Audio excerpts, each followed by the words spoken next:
Hey everyone, this is Natalie. I'm a producer over at Turpentine. Today on Upstream, we're excited to share a recent episode of Greg Eisenberg's podcast, Where It Happens. In this episode, he interviewed none other than our own Erik Torenberg. Erik goes into what we're building at Turpentine, how we view the future of B2B creators, and his predictions for the future of monetizing media. I think you'll enjoy it.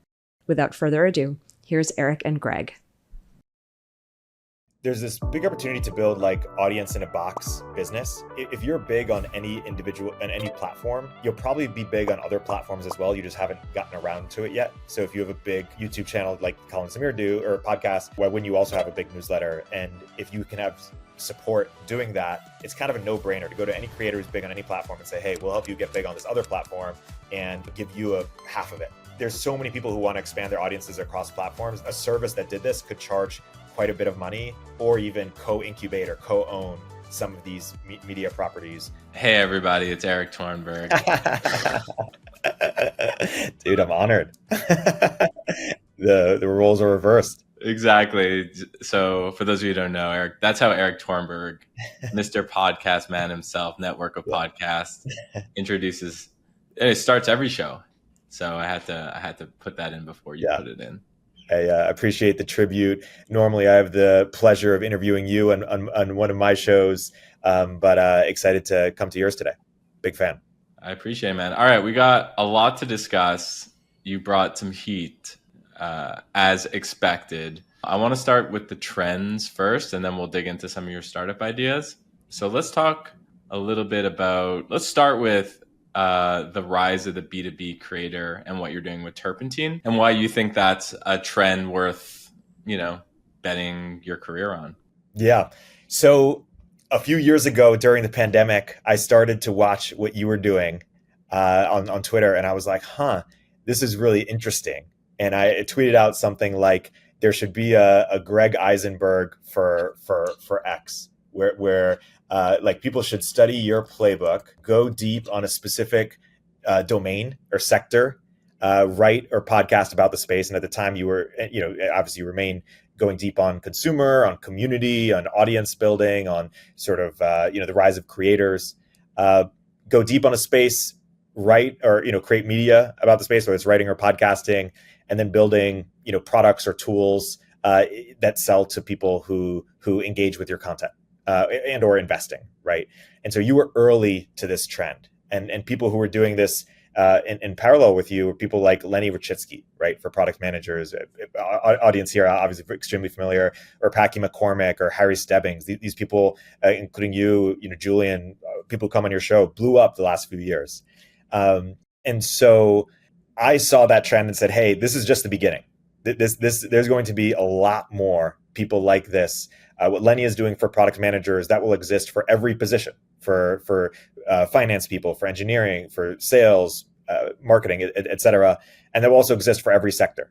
And so I wanted to make a big bet on the emergence or the continued growth of niche creators, specific verticals, business verticals, and create media for those people. And instead of create the next TechCrunch for everything, create the next TechCrunch for a specific category. So I started Turpentine as a podcast network that basically, today we are 13 podcasts, but instead of saying, hey, we're going to create the next Lex Fridman or Joe Rogan or, hit show, it's hard to create hit shows from scratch today, but we're going to create the best show for CFOs, or the best show for people in HR, or the best show for people in AI. And we've niched down, and we think that these niches are only going to get bigger, that the audiences are super valuable, and that this will be not only a valuable media business, but also just a valuable audience for me to incubate other products or invest in businesses that sell to those niche audiences. So that's what I'm up to with Turpentine is Greg Eisenberg for X, Lenny for X, starting with podcasts, but then expanding to other formats as well. And why would you start with podcasts? Like, to me, that seems painful, given that I run a podcast and I know how hard it is to grow one. Why do you think it's worth investing as a podcast first? Like, what am I missing there? So podcasts are underrated for a few reasons. One is because they're the only media that you can create that allows you to create every other form of media from a podcast. So you create a podcast, you could turn that into a newsletter, you could turn that into a video, you could turn that into a community, right? Because you have all these guests who come on, and you, boom, after 20 episodes of having chief people officers, now you have this incredibly valuable chief people officer community or a conference. So it's not that much hard work to get a podcast off the ground in a niche area and establish yourself, because there aren't, like, how many CFO podcasts are there? Not that many. How many chief people officer podcasts are there that are good? Not that many. We've created, just in the last few months, I think we have like a top 3 CFO podcast or chief people officer podcast. They don't have a ton of listeners.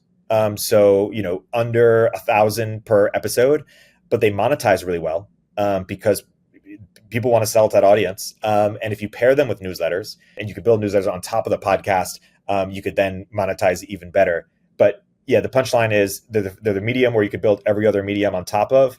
And if you go niche, you can create pretty strong ranking right out the gate. So the other thing that people aren't talking about is that social networks are becoming more video oriented. So if you could own the search terms for CFO or how to create a balance sheet, and then people consume those videos, and then they're like, okay, let me subscribe to this person, or let me go buy his or her product. Like that's the other bet I think that you're making, because you're not really doing, when people hear podcast, they think audio, but it's really video first podcast, right? Yes. And there's just a special relationship. You know this as someone who hosts a podcast, that you get from running a podcast that you don't get in the same way from other mediums, because there's audio, because there's video. And just to put some numbers on it, we're doing about 350,000 downloads a month across 13 shows, which is not huge. Like some shows, My First Million is bigger than all of our shows put together probably, but we're at about 2 million run rate probably, because the shows monetize pretty well. Like each show, we were talking earlier, like 30K a month or something like that. Like no show is huge, but it's kind of like the 80-20, where it's really hard to build a mainstream podcast today from a standing start, but to get it to a show of 30K, 40K a month, in a strong niche, it's not that hard. And so if you can get a critical mass of them, you could start to build a real business. And then of course you could build all the other mediums on top of them. And one thing that people don't realize as much is that when you look at media businesses of the last 15 years, one of the most valuable media businesses is this business called Industry Dive, which sold for $500 million to Informa. Today it'd probably be worth a lot more. And it was just a collection of trade publications like HR Dive, CFO Dive, basically what I'm trying to do with podcasts. And if you go to HR Dive or CFO Dive, it looks like it was made in 2012 because it was made in 2012. Like they haven't really innovated on the format.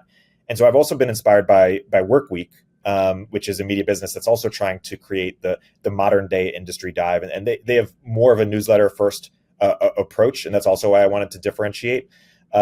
But the value, there's been a lot of money poured into media businesses over the last 15 years. A lot of it has been poured into consumer media, because that's where the attention is, that's where the splashiness is.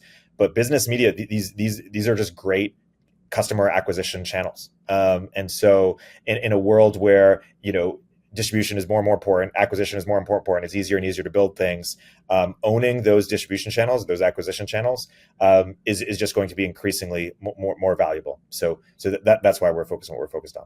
So how do you think about choosing a new B2B niche? Because I think some people are going to be listening to this and be like, wow, like I want to do this, but I'm not sure if this niche actually is worth going after. Yeah. So my first business out of college, which you'll remember, was a rap music business. It's called Wrapped FM, and it was like chat roulette for rap battles. So I was, really interested in rap, and still am. And that was a niche I wanted to focus on, and there wasn't a ton of money there. There probably is much more today than there was back then, because niches are just bigger and bigger. But I mean, today in terms of how we pick our niche, we really focus on like, who are enterprise buyers? Like, who do startups try to sell to, right? They try to sell to, finance people. They try to sell to salespeople. They try to sell to, and CTOs. Like, who are these just buyers at companies? HR leaders, right? And having invested in a lot of companies, I kind of get a sense for who startups are asking me to target. So part of it is enterprise buyers. Another part of it is just sectors that are important and that are hot and that aren't too crowded. Like crypto is extremely crowded, or Web3 is extremely crowded. There's a very mature media ecosystem, and so we're not going in there at the moment. Whereas AI obviously is getting crowded. There, our friend Ben Tossell created Ben's Bytes and other newsletters, but it's still really early. Like there isn't a sort of the equivalent of a Blockworks or a CoinDesk or a CoinTelegraph, these kind of mature media companies for AI. Just that there are just a few newsletters that are taking off. And so we're actually deciding in Q1 to go much deeper on AI across platforms. So it's going to be our first newsletter. We're going to get into some news coverage as well, and really kind of going on that vertical. But historically, we've been looking at it. Hey, who are just customers that are really valuable, i.e. enterprise buyers, or what are spaces that are really valuable? And then what are spaces that don't seem too crowded, where we think we could have a top 5, property within just a few months. Have you thought about acquiring some creators in some creative way, or acquiring a business that has a creator attached to it? Like, for example, now I don't know if he's selling or would sell, but like Ben Tossell, you mentioned Ben Tossell, like his newsletter, Ben's Bytes. Like, what if you could acquire that business and then strap on the podcast as a part of it? I haven't considered it seriously, because we're in the business of ownership at the moment. The challenge of podcasts when you don't own the feed is that the host can just leave you, and so if so we only want to be in business at the moment in places where we own the feed, because otherwise it's almost like investing in a startup. But once the startup gets a ton of traction, you don't own equity in it anymore. They just don't want to partner with you. And so we want to be, co-owners for life. Otherwise the incentives get misaligned and you have sort of this Taylor Swift or, Scooter Braun like situation. And then in order for us to acquire majority ownership, it just either would require a bunch of cash, which we're not immune to. We did put a bunch of cash to seed this business personally, but I just haven't seen the specific thing that we should go buy. But I'd love to hear your take. If you were me, how should I be thinking about acquisitions as a possible strategy? Well, I think the interesting thing about owning something like Ben's Bytes, let's use that as the example, is you mentioned My First Million earlier. My First Million wouldn't be where it is today, in my opinion, if it wasn't for its partnership with The Hustle. Yeah. And the way it worked was Sam and Sean came up with a brilliant idea for a podcast. They executed on it brilliantly, and they were consistent. They did it, every single week. And then they used the pipes, the media pipes of The Hustle to help promote some of those episodes, and still do that to this day. Actually, like the HubSpot network helps promote My First Million. Now, you could say, well, Turpentine has all these shows, we'll just cross promote, and that's true. But if you wanted to go faster, and one way would be to acquire media and then find either new talent or the founders like a Ben to create a show. Yeah.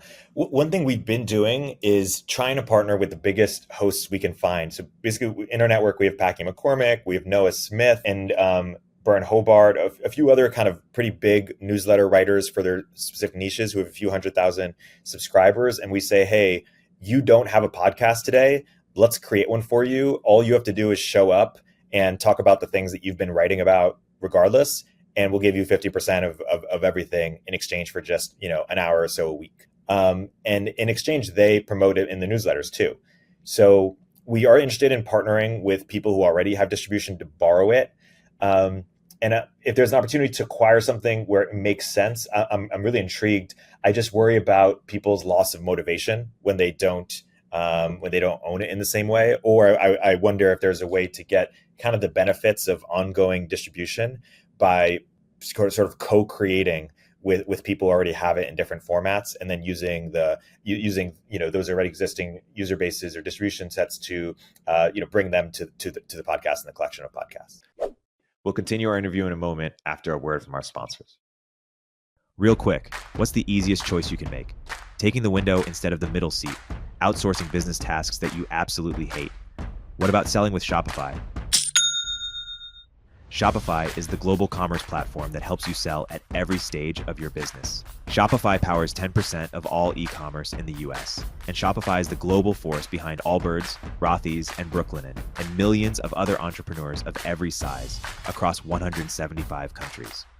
Whether you're selling security systems or marketing memory modules, Shopify helps you sell everywhere, from their all-in-one e-commerce platform to their in-person POS system. Wherever and whatever you're selling, Shopify's got you covered. I've used it in the past at the companies I've founded, and when we launch merch here at Turpentine, Shopify will be our go-to. Shopify helps turn browsers into buyers with the internet's best converting checkout, up to 36% better compared to other leading commerce platforms. And Shopify helps you sell more with less effort thanks to Shopify Magic, your AI-powered all-star. With Shopify Magic, whip up captivating content that converts, from blog posts to product descriptions. Generate instant FAQ answers. Pick the perfect email send time. Plus, Shopify Magic is free for every Shopify seller. Businesses that grow, grow with Shopify. Sign up for a $1 per month trial period at shopify.com/Torenberg. Go to shopify.com/Torenberg now to grow your business, no matter what stage you're in. That's shopify.com/Torenberg. Do you know the story of the company behind Colin and Samir's newsletter? Have you heard about this? Smooth Media. I think the team from Morning Brew that's very talented, that created a couple stars at Morning Brew and is now trying to do that for other creators as well, like pretty similar to what I'm doing. Yes. Well, similar but different, So Colin and Samir have this newsletter. It's called the Published Press Newsletter. And it's a newsletter just for creators.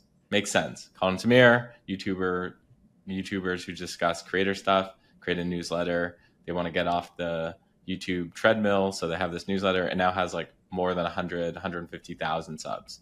Yep. Awesome. So I started digging into it, and I realized that it's a company called Smooth Media that's behind it. So basically, they partner with creators, and then they do email newsletters for them, and they write them, etc.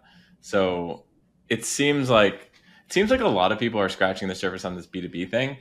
I like your angle for podcasts first, because I think it's just harder. And sometimes when you do things that are harder, like there's more of a moat there. Yeah. So I like what you're doing. There's another note that you have here on this list that says media businesses are undermonetized.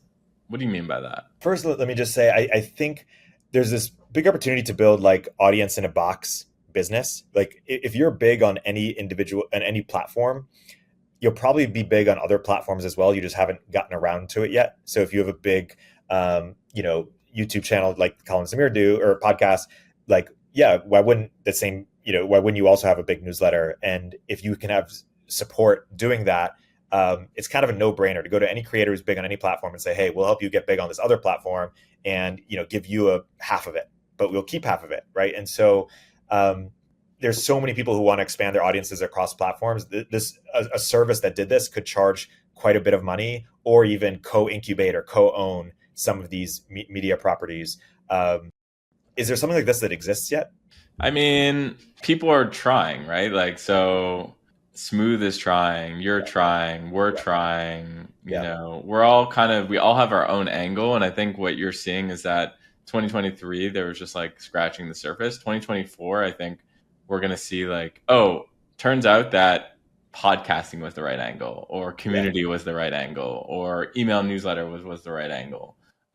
So that's my prediction. By the end of 2024, I think we'll have a pretty good understanding of like how creators, and then specifically B2B creators, because I agree with you, B2B creators are probably worth 100 times more.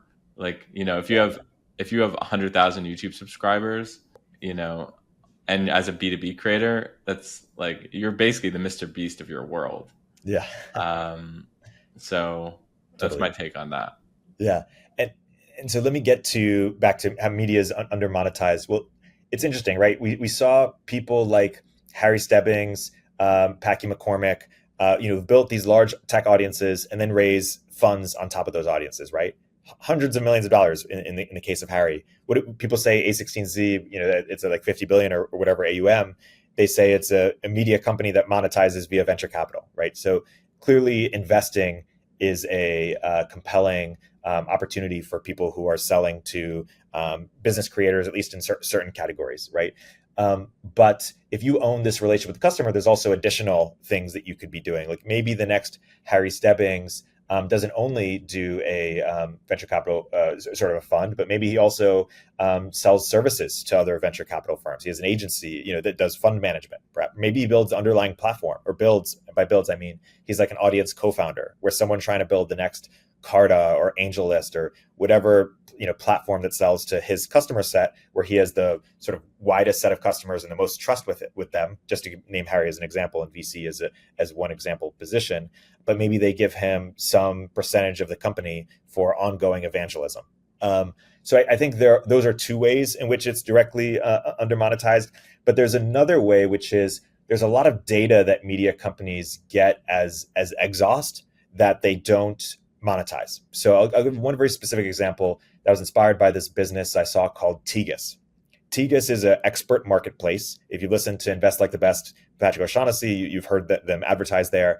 And so they're expert marketplace, like a Gerson Lerman Group, a GLG, which is sort of one of the early OG expert marketplaces. If you're looking to, let's say you're at a hedge fund and you're looking to make a biotech investment, and you're looking to talk to some customers or some people who used to work at this company or people who have expertise on this space, you'll ask GLG to set you up for a few calls. You'll pay some money for those calls.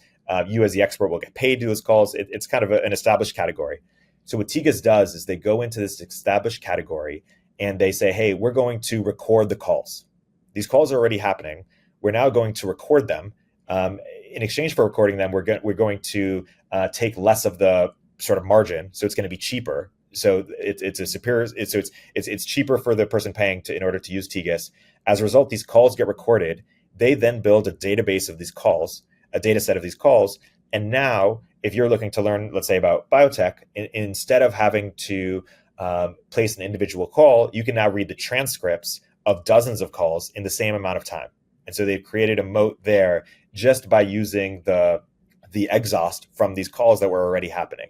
Now, what do reporters or people in media do often is they get insights. They talk to people all the time, right? And so this insight came to me when I was reading this report on Stability AI that came out. It was on Forbes. It was a bit of a negative piece or expose, and this journalist talked to 30 reporters. Talked to 30 sources, early employees, executives, investors, and then I looked at Tegus. I was like, oh wow, this reporter talked to 30 people. I looked at Tegus, and they just had a handful of people on Stability AI. So I was like, wow, this journalist is maybe sitting on the best data set in the world, the qualitative data set in the world on Stability AI. Who else in the world knows what early employees, investors, whatever, et cetera, think about Stability? And the only revenue they're making is just the ad revenue off that Forbes piece. Whereas people on Tegus pay $25,000 per seat in order to access those calls. And the irony of those calls is if those calls were released to the broader public, they wouldn't be that popular. Like this information is extremely valuable to an extremely small set of people. And so people in the media businesses and media creators often don't price discriminate. And especially if you're in business media, if you can attract information that's extremely valuable to a very small subset of people, you should be charging a ton. And so media, especially journalists, they often have this broad sense of informing the public, and they kind of think the public is equal. But if you're reporting on business, maybe your customer shouldn't be the person outside of tech who's just trying to understand what's happening, but maybe you should be informing an investor on, or your data set should be informing an investor on, hey, should I invest in Stability AI? Should I join Stability AI? And so most people who create media don't think who is the most valuable customer I should sell this to, and what is the actual job to be done here, or value prop that I could sell them that I could thus charge a lot more perhaps. So that's a way in which we think media is under monetized, and in which we are going to try to do ourselves. So we are going to create media that helps people do better at their job and identify which companies are doing well, et cetera. We're going to get in the list game, right? Top companies, top people per sector. Use this media to get all this insights, all this data on people and companies and products, and then try to sell that data, in a transparent way. People know, what they're signing up for. There's anonymity, et cetera. But to the most valuable, the sort of customer that values it the most. So that was a input on why I think media is under monetized, because they're not just providing eyeballs, they're also providing data, insights, and sometimes even determining reputation, and that is very valuable. It's almost like the eyeballs are like the least interesting part. Yes, exactly. That's well said. Like, if you owned the information just or Forbes or something, and we're not constrained by sort of the idea of being a journalist, which also interestingly today, people aren't constrained, right? The Lennys, the Yous, the Packies, you guys could invest in the businesses that you cover. You could incubate businesses, and people don't trust you any less for it. So that's an interesting development. But let's say you again ran the information. What other businesses could you create on top of that, right? They used to do org charts, right? It's almost like Craigslist, right? Like, remember the same Craigslist graph where you looked at every sort of feature on Craigslist and saw, oh, that's Airbnb, that's this kind of business, that's another business. Similarly, like, if we go in the information, I see they have org charts. Oh wait, there's a company called the Org that just specializes in that. They have like a different professional network. I'm like, oh wait, okay, there's LinkedIn. Like, you can imagine building a professional network off of that. There's all these data companies. There's Crunchbase that just kind of Crunchbase emerged from TechCrunch, right? So there's Glassdoor, you could imagine, like media companies. And there are other things that are like this too. Recruiters, what do they do all day? They get all this data on people. One business I want to build is reference checks as a service, right? We do all these reference checks, and yet no one ever compiles them or organizes them. And anytime there's a sort of a thing that is done all the time that's not recorded, that could have data as exhaust, I'm interested in, hey, could you create something that structures that data, that has like a give to get model, where people are incentivized to give data in order to see the data, and building these kind of like information marketplaces.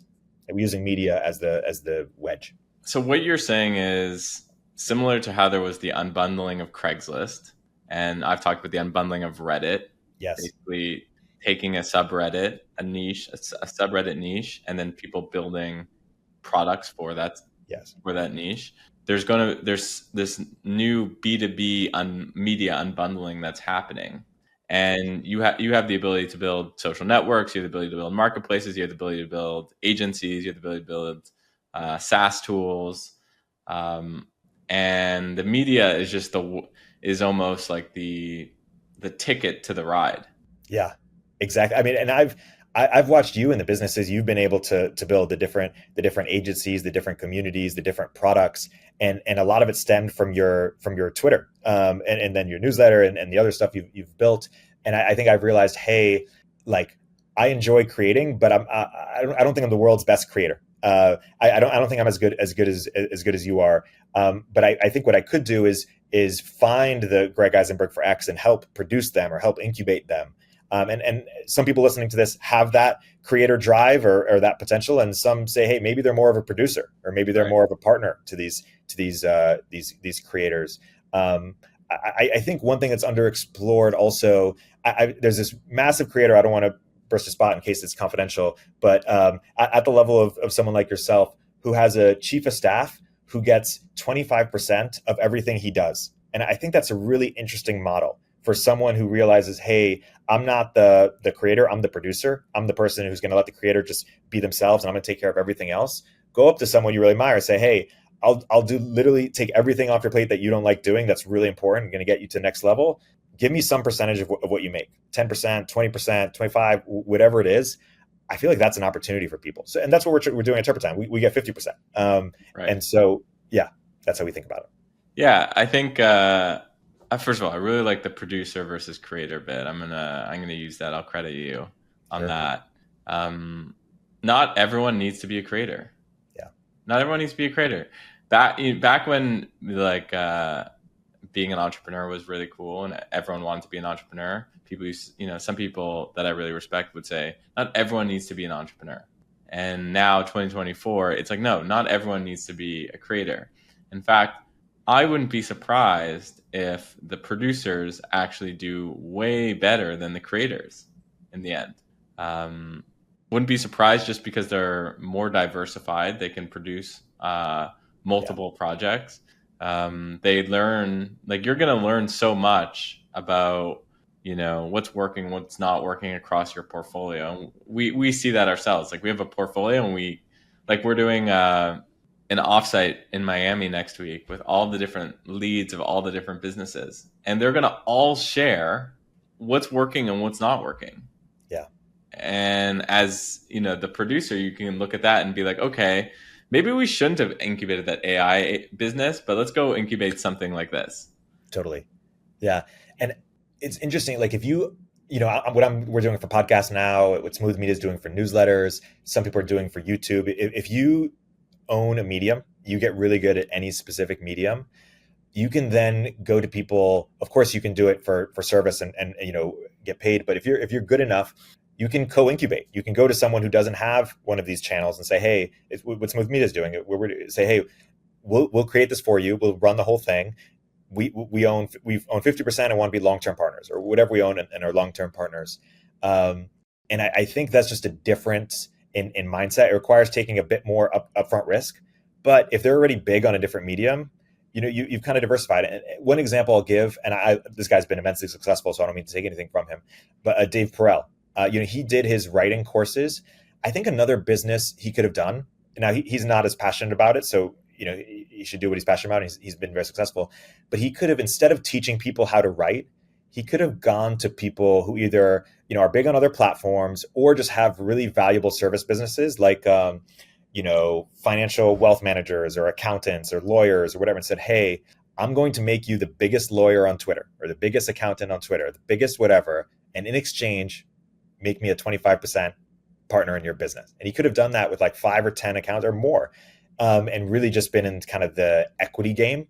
And it's a shift in mindset from teach someone how to do something to kind of do it for them in exchange for a big chunk. Now, if you do that, you can work with, there are trade-offs, of course. You can only work with there's much limited number of people you can work with because it takes much more time. Whereas, of course, you can serve sort of infinite people in theory, in terms of however, if it's asynchronous, at least in terms of how many people watch it. But you then get in the ownership game. And I'm very excited about the ownership game. How much have you studied the music business? A little bit. Wrapped FM was in the music business. I mean, labels were amazing at sort of these 360 at owning their artists. And I have a friend who worked at this company called United Masters, which tried to reinvent record contracts to look more like venture deal, to look more like situations where the entrepreneurs owned the most of the company instead of the VC or instead of the record label in the case of music. And one finding he had was, although I don't know how widespread this is or still today, is that most artists, or at least rappers, actually preferred the deals that the record labels gave them because they got more money up front. And they were able to do anything they wanted with that money. And I think that's a little bit different between record labels and VC. Like, if you get a few $1 million from a VC, I think it's less expected that you're able to just like pay yourself that. I think, in fact, they encourage you to not pay yourself much. I know people who raise $5 million in VC paying themselves $50K salary. I'm like, what are you doing? They pay themselves, hundreds of thousands or millions of dollars. Why don't you pay yourself anything? But I guess artists just were more comfortable paying themselves a lot of their advance. And so they preferred the 1 million up front and giving up 90% of everything they ever make than ever. I mean, of course, many of them regret it later on. Anyways, I'm rambling a bit. So that's my familiarity with the industry. So VC and music and the music business have a lot in common. Essentially, they both put up money, and they're producers. Put another way, they're producers in your words, and they get some upside. a lot of people, including Kanye West, say some things about music labels that they they own their artists, and so I think that's not great. Which is why I want to be in co-ownership. I want to be Right. hey, let's be partners. I think it needs to be partners, right? Yeah. In the truest sense. And to defend the music labels a little bit, like I'm sure not all of their deals are like that, really, But I think what you're trying to do feels to me very much like a music label, co-ownership, partnership style, where you're essentially approaching a B2B creator and you're saying, hey, like, let me go accelerate this for you. And let's go, put 1 + 1 = 3 here. And, there might be some, advance of some sort. I'll get you advertisers. I'll do this. I'll do that. I'll help build. And I think the takeaway for the listener, one of the takeaways is like, don't be afraid to approach creators and be like, hey, I want to produce. And in fact, the opportunity in 2024 is the approaching and the producing in a lot of ways. Totally. And it's interesting because any creator who has an audience on one platform probably wishes that they could have an audience on another platform. And if you're good at that other platform, they've already de-risked it a little bit by having an audience and showing product market fit on one platform. So going to them and saying, hey, let's create this on this other platform. Packy has a big newsletter. I go to Packy, hey, let's reach the same audience via podcast. He says, yes, no brainer. But here's an interesting thing. Like we did that in AI, for example, with an AI creator. And now we want to create an AI newsletter, and we actually don't need the creator anymore because we co-own the podcast. He could create a newsletter too. He can leverage the work we did on the podcast to help him in any other thing he wants to do in the future.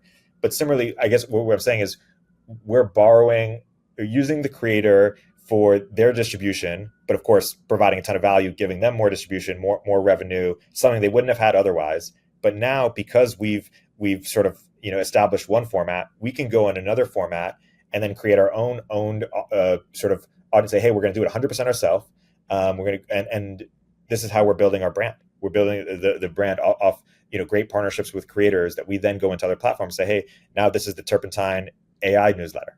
And we'll promote the podcast, so he's happy to, and promote his stuff, et cetera. But if you're a producer and or even a creator and don't have an audience, partnering with a creator in one format to help you get out there, right? We have his friend Safwan, who's an up and comer, who partnered with Michael Carnes to create a podcast, and I think the value exchange was that he did a lot of the work for it. They get seen as co-hosts. That grows Safwan's audience. Now Safwan can use that for other things. But yeah, being able to add value to other creators helps you build your audience that then you can use for other things is the takeaway. I like it, man. I like it. So is there room for all of us? I think so. I mean, you identified early on that these niches are getting bigger and bigger and bigger. And it's interesting, right? Like, because venture capitalists have raised more and more money, the expectations of what they need for returns are much higher, right? So it used to be like $1 billion business. That was like venture scale. Then it's like $10 billion business. At some point it's going to be $100 billion business, right? And so a lifestyle business is just a business that's not appropriate for venture. And so as the venture expectations have gotten bigger because all this money flooded the ecosystem, these what people call lifestyle business is much bigger. Like if it can only make 100 million in revenue, maybe it's a lifestyle business for some VCs, right? But that's massively life changing, And so these niches are getting bigger, and also these areas where VCs aren't touching as much are getting wider, which means there's less competition perhaps, there's I mean, you called it a few years ago. Any subreddit where there's just a growing community, there's probably a big business waiting to be built there. And if you see a creator in one format, perhaps you can help that creator get to the next format. Maybe become the creator yourself, or become the entity that produces a bunch of creators. But it still feels very early innings, particularly in business creators. We're looking to talk to anyone who's creating something for a certain sector or for a certain valuable business audience, and yeah, feels like it's just the beginning. The short answer is yes. There's room for not just only us, but really like there's thousands, literally thousands of business ideas, tens of thousands of business ideas for creators out there. B2B is interesting. We're also really focused there. There are some opportunities in B2C, but my take on this is, and I'll tell you a little story. I haven't shared this publicly, but my take is basically that the top 50 creators in B2C are uninteresting to collaborate with. And we had a creator, top YouTube creator, and when I say top, I mean top 10, top 12 YouTube creator, come to us. We had his trust, wanted to collaborate and wanted to co-incubate something. And we walked away from it. And we walked away from it because, that particular, I'm trying not to give it away, but basically like it was funny type videos. And there wasn't a niche there. There wasn't a strong niche. It was just like people would watch it when they just wanted time to pass. They weren't really, really connected to that particular creator. So I think those creators are not that interesting. But there are consumer creators who have a niche that the audience has disposable income that you could produce with. Yeah, totally. But one thing I just find so interesting as an aside, Greg, is like you're not someone who came up as a 22-year-old thinking about kind of this new greenfield of niche ideas. You're someone who kind of did it the old way and built a lot of cred in the old world, so to speak, of raising a ton of venture money, having worked for a venture backed company, or the biggest one in WeWork.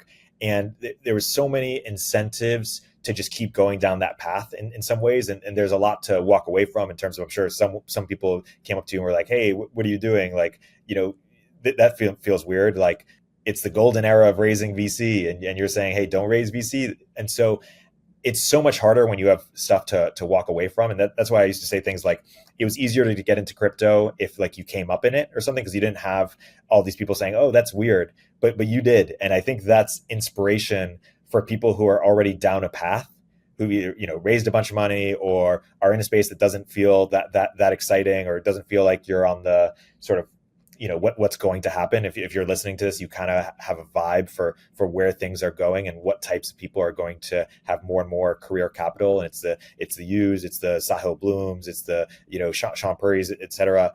And so I just hope that is inspiration for people listening, that you can take that different path, even if you're already down a path. And if people are thinking that, hey, the path is weird, maybe you're doing something right. Or maybe you're onto something because you're exploring something that is on the upswing or that people haven't figured out yet.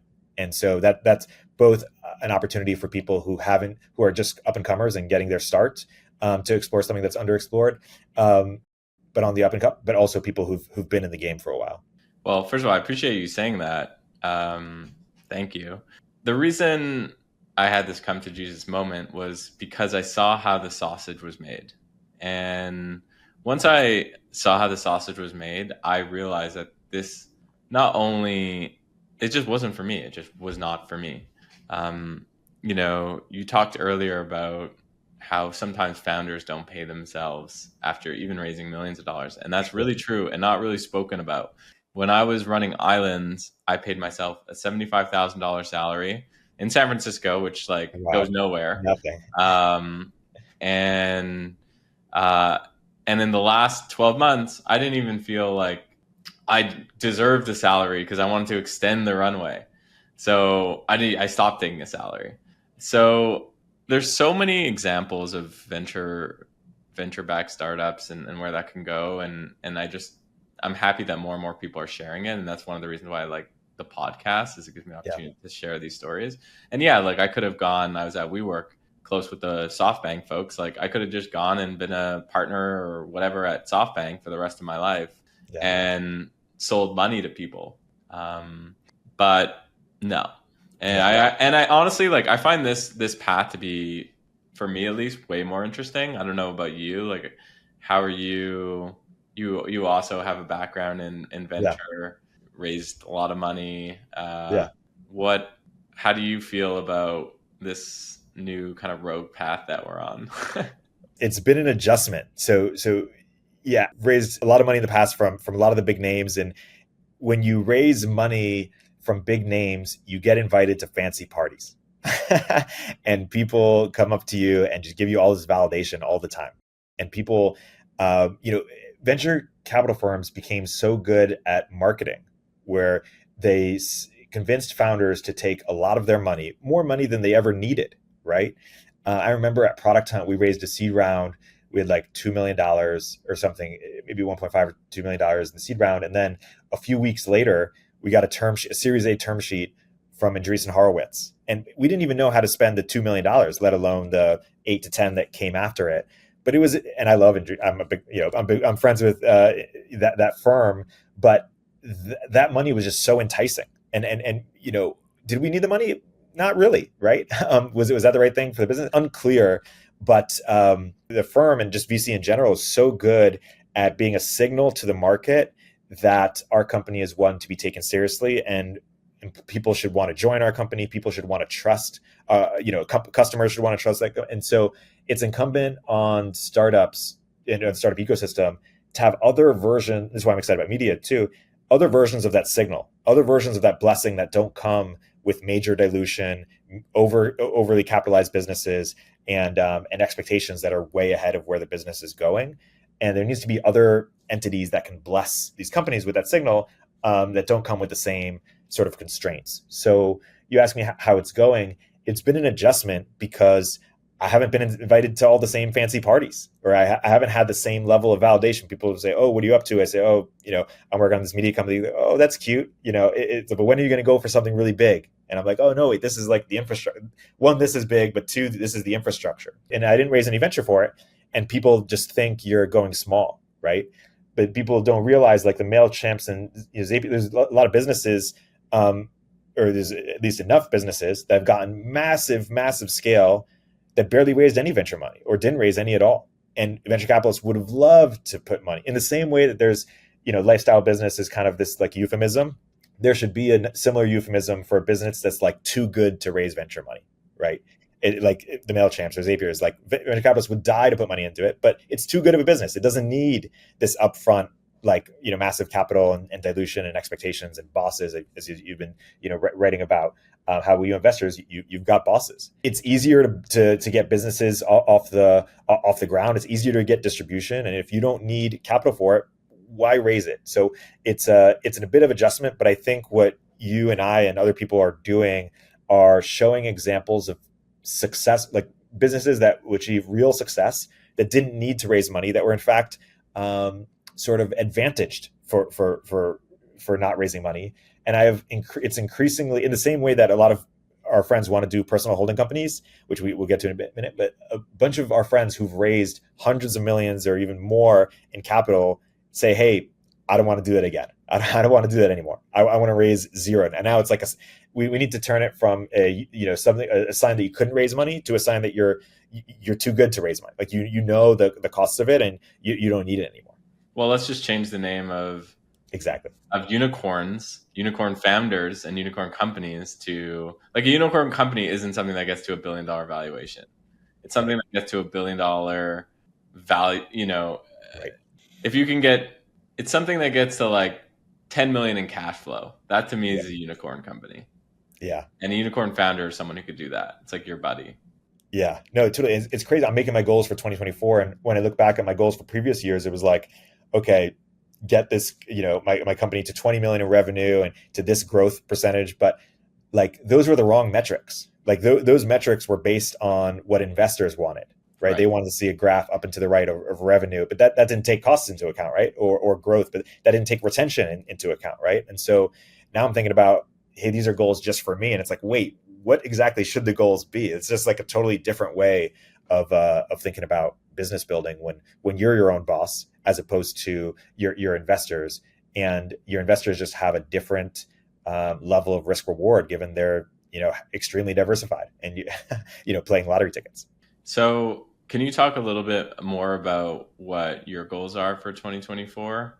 Yeah, I'm also going to keep reinvesting into the business. I have a distribution goal as well. I want us to hit 1 million monthly podcast listens. We're at 350 right now. I also have a newsletter goal as well. I'm still figuring out what was the right number. We're at 0 today, but I want us to go big on newsletters. But there are a couple other things I want us to get into as well. I want us to get into the reputation game. I think lists are very powerful if done well, and I want to really establish ourselves in the list game. And then I also want to start this expert network, and I want to create this flywheel between this sort of the reporting that the media company does and that data entering this sort of expert network or the transcripts. Each call should be a transcript that enters this database and that is compounding. I also have a few other reputation products I've just launched. One is a VC rating system. One is a service provider rating system. One is a SaaS tool rating system or a review site. One is a company review site. I'm going to have individual metrics for like a Glassdoor competitor, individual metrics for those. And those are going to be part of this Bookface competitor that I'm launching, this sort of social network for founders. So high level intention for 2024, it's build the infrastructure that is going to help me create more businesses and have more kind of ability to invest or like get into deals that I'm excited about by just having more leverage. Like I saw how Product Hunt and On Deck just gave me so much leverage because people wanted me to in their network or on the cap table because I can get them distribution and I can get them talent. And I want to create those same sort of bulwarks in the broader empire I'm building on the distribution side. And part of distribution is also reputation, but then also on and then also on the talent side. And so there's going to be a tangible sort of distribution, audience size and profit numbers related to that, but also this broader sense of hey, am I building the infrastructure that makes it easier for me to incubate more businesses on top of that? So that's how I'm thinking about 2024. I like it. Big year. We only got a few minutes left. I want you to give folks a few free startup ideas or things they should be thinking about. What do you got? Yeah. Okay. So I mentioned that I'm really excited about reputation. One idea I have is Quora for people, basically a search engine for X, who's the X for Y. I'm in, who's the best dentist in Miami, or who's the best fintech investor, or I'm going to New York, who should I meet? We see these questions on Twitter all the time or Facebook. They have tons of engagement and then they're never stored. And so I'm really interested in the intersection of engagement and kind of like state, stored state. And so you could go on Twitter and scrape all these questions, or you use LLMs to somehow find a lot of these questions, organize them, structure them, create your own social network just for these questions. And then find who to sell them to, because similarly to what I said earlier, it's not like some of this information is really valuable to a small subset of people. So that's a space I'm curious to explore. Speaking of things that are really valuable to a small subset of people, the dating space. I think people are going around it at the wrong way. They're not price discriminating. I think if we were to ask single people, how much would you pay what percentage of your net worth would you pay to find your partner in the next year or two, especially people in their 30s, right? I think it's fair to say that a bunch of people would say something like 10%, 20%, maybe even more. And so I think there is a big opportunity to build sort of a high-end combination coaching plus matchmaking business, almost of like what an executive recruiter does. So we paid, $100K plus to get a COO or to get a CFO. And that recruiting firm didn't just source for us. They took us through the whole process and made sure we found one. It's like, yeah, you could find a CFO on your own, but if you pay $100K, you're definitely going to get one. And they're going to stay with you until you get one.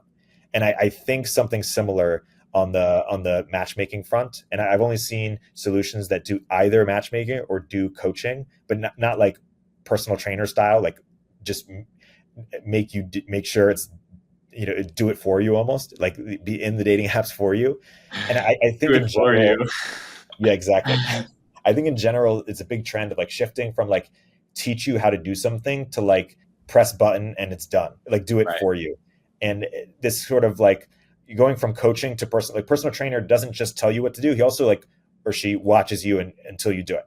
And I like solutions that do that for people, because there's all this education and it's great, but it's rare to have, someone who will take the whole end. And I think there's something at the intersection of like, and you've thought about this too in different ways, but coaching, accountability, sort of, executive assistant, that just kind of is there with you, a personal trainer for life, basically. What are the areas in which you want to grow? Like I looked at my 2024 goals, and one thing I'm doing, and I'm lucky enough to have some people helping me, but hey, EAs are cheap. You use Athena and get pay, a few bucks an hour, I mean, $6 an hour for an assistant. And you can get someone to help you out too. And I'm putting that assistant next to those goals. Like imagine having someone whose job it is to achieve your goals for you. Like the level of not just accountability, but support that you will get from that is really powerful. So I'd love a service that takes that to the next level. Maybe that just is Athena, but you can imagine it applied to different spaces, like relationships, as an example. Yeah, and I don't think it's Athena. Like I don't think it, because it needs to be purpose built for this. Yeah, exactly. Yeah, exactly. All right, man. Idea machine. I like it. I also like that the underlying theme of this whole conversation has been price discrimination. Yeah, and totally. It's like, how do you sell the most expensive thing to a small group of people? Yeah, and start there. It doesn't mean you can't democratize it and build something for everyone. Tiers, but so I like that. Where could people get to know you more? Twitter. Check out, I'm Erik Torenberg on Twitter. I have Substack, Turpentine.co if you want to check out what we're doing. If you loved any of the ideas that I'm working on, I see myself as wanting to build a studio and incubator. So do reach out if you're inspired to take on any of the ideas and just want support or want a potential partner on it. You got to come back on again, man. Amazing. Like it. Yeah, it's been an honor to be here, Greg. Always love chatting with you and brainstorming. We got to do our next Pura Vida. Yes, absolutely. You left Miami. I can't believe you left Miami. I know it was hard, but I'll come back and visit. Was it because there was just Torenberg, Eisenberg? You were getting mixed up. You can. Yeah, I didn't know there was enough Bergs. Yeah, enough Berg energy. No, it was a good run, but there was a moment where I just needed more professional and personal serendipity in my life. Yes, and so I came back. So end with this. San Francisco, how is it versus like our San Francisco 2012, 2019? It wasn't the same, but it's not the same, but it's back. It's people have left. There's a lot of people, like we came up with Ryan Hoover, like he's gone, like David Spinks, he's gone, like a bunch of people, right? A bunch of people are friends, they're gone, but there's a whole new crop. A whole new, set of young people who came in, and one thing that's different is there's a sort of consciousness to San Francisco about sort of making San Francisco great, which is like making it a safe place, like there are people who are now like running for office who were previously doing tech companies, and that's exciting to me because one of the things that I sort of miss about Miami or didn't like about San Francisco was it felt that everything was just about tech and there wasn't really enough diversity. And now I'm seeing all this kind of like community activism energy. And it's just giving a new flair, a new excitement. And it makes me feel like part of something bigger than just myself or just my company. It's like, no, let's actually like make this city great. If you're in your 20s and you want to start a Turpentine or a late checkout type business, do you do San Francisco, New York, or somewhere else?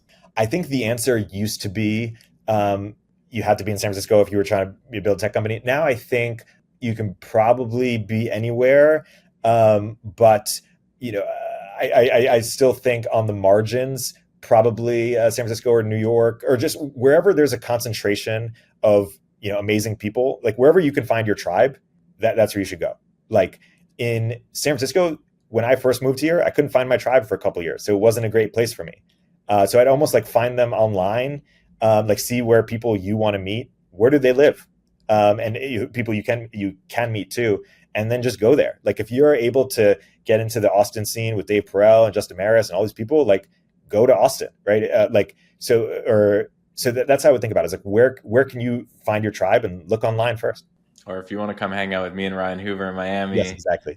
come do that. So I won't take it personally, and appreciate the time. Later. Yeah, appreciate it, bud. Upstream with Erik Torenberg is a show from Turpentine, the podcast network behind Moment of Zen and Cognitive Revolution. If you like the episode, please leave a review in the Apple Store.